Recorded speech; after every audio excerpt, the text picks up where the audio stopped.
Hello, good afternoon. This is a handover video for Anne and Wayne's 1946 Austin 16. So I've got Jason helping me out by pointing to a few items here. We're going to start with the indicators first, right in the middle of the steering wheel, the horn in the middle, and the ignition switch, which we're going to turn on. The lights are operated on the big switch on the video, on the ignition switch. One is for side lights, move it in two positions for headlights. Thank you. Now we've got the ignition on at the moment, so that means to start the vehicle into neutral and the press of the starter button. Away we go. Thank you.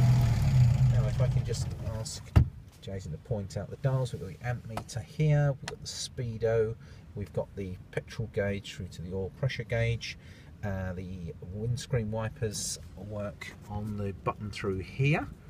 There's a little bit of an art form, but you will get used to it. It does help if there's moisture on the window, otherwise it gets stuck very easily, of course.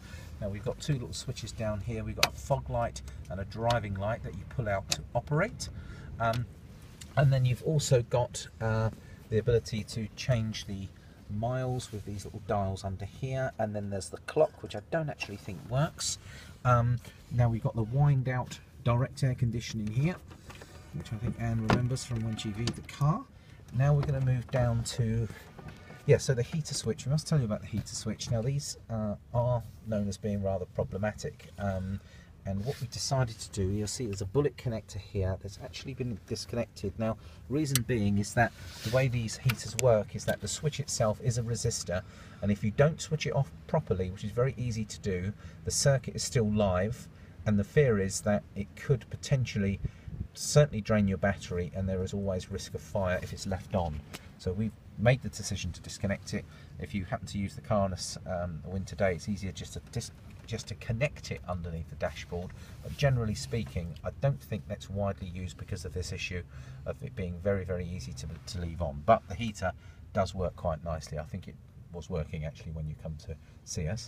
Now this is the hatch for the sunroof. You twist that to one side like so, and then you pull right back and forward, and then that shuts up as well. So I'm going to show you also the operation of the gears. The clutch goes down about 2/3 of the way. Started the engine. Now you'll see them down here, but I'm going to ask Jason to select first gear for you. Through into second, across to third, and then back for fourth. Now look at the technique that's required for reverse. Now you pull it towards you, and then across, and then down into reverse. A little bit of a wiggle, but it does get there.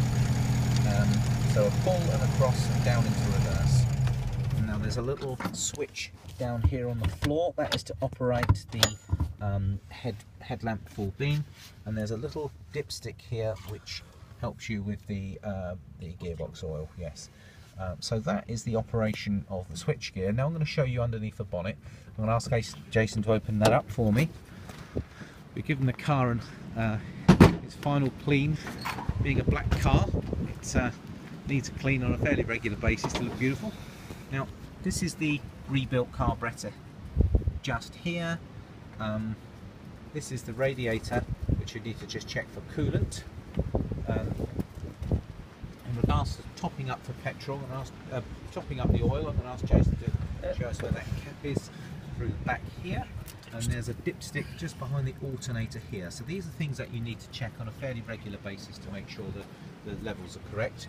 The car itself has got a steering box which is down here, so you'll notice when you're driving in a straight line you tend to sort of correct yourself as you drive. That's how old cars with steering boxes are. It's not really a great deal else to show you here, but you will be aware that we ended up having the car for a little bit of extra time just to get it running really perfectly, which we're happy that we have done. Let's just have a quick look around the car and just point out the basic operation of the rear boot. You'll see that we left the manual there. There's a spare wheel, and there's a jack handle there. That's everything that's required. We've gone around the whole car. Everything appears to be working like it should. I just wanted to mention the brakes to you. Now the brakes are bedding in, and that was one of the reasons we wanted to keep it a little longer, because the brakes are rather sharp. I just want to remind you that when the car's cold, the brakes are cold. Drum brakes are notorious for being rather snatchy, so what I would urge, while you're running the car in at 30 miles an hour, try to avoid any sudden braking. Now I know we like to try and do that anyway, but particularly for the first couple of 100 miles, because we want the brakes to bed in nicely. Now they've done that quite nicely. Jason's adjusted them up so we brake in a straight line as much as possible. You will find, however, when the car is cold, the brakes do tend to have a little bit of a wooden feel, so you do need to try and warm those brakes up and bed them in, and you'll do that whilst you're running in at 30 miles an hour for about another 380 miles. I think we've managed to do 120 miles in the car. So that's a high-level overview of the car. There's bound to be some questions that you're going to come back to us with, which I'll welcome anytime. Please drop us an email and I'll get back to you as soon as possible. I did also mention our willingness to continue to look after the car for you. Now I think in hindsight it might be easier if we looked at Jason jumping in the van and coming down to you once a year for its annual service, if you'd like us to do so.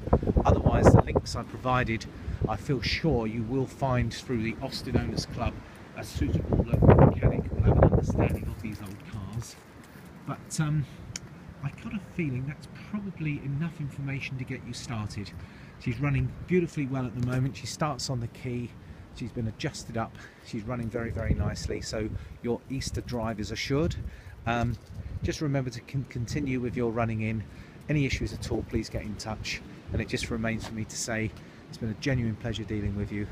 Have lots of memories, fun memories in this lovely car. Please keep in touch with us, and thank you again for buying us from Bradley James. Take care, folks. Bye for now.